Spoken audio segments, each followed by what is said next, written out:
Минстрой России подвел итоги оценки качества городской среды для 1117 российских городов за 2023 год. Из них более 700 городов признаны благоприятными для проживания, в том числе города Калмыкии. Индекс включал 36 различных индикаторов качества городской среды и характеризует 6 самых востребованных типов городских пространств, такие как жилье и прилегающие пространства, улично-дорожная сеть, озеленение пространства, общественно-деловая инфраструктура и социально-досуговая, а также общегородское пространство. Наша республика по итогам 2023 года набрала 182 балла. Качество городской среды увеличилось на 38% по сравнению с 2019 годом. И это не просто цифры. Жители республики видят, как парки, скверы, площади с каждым годом становятся краше и комфортнее. В этом году в Калмыкии на голосование вынесено 14 объектов в 8 населенных пунктах. У нас голосование проходит на единой федеральной платформе загородсреда.ру. Участие в голосовании могут принять жители нашего региона в возрасте от 14 лет и старше.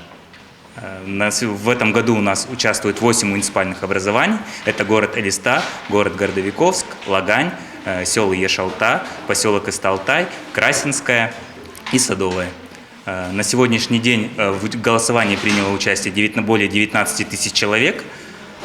Самыми активными у нас в этом году стали жители поселка Исталтай. У нас проголосовало, каждый второй житель старше 14 лет проголосовал за выбор общественных территорий, которые будут благоустроены в 2025 году.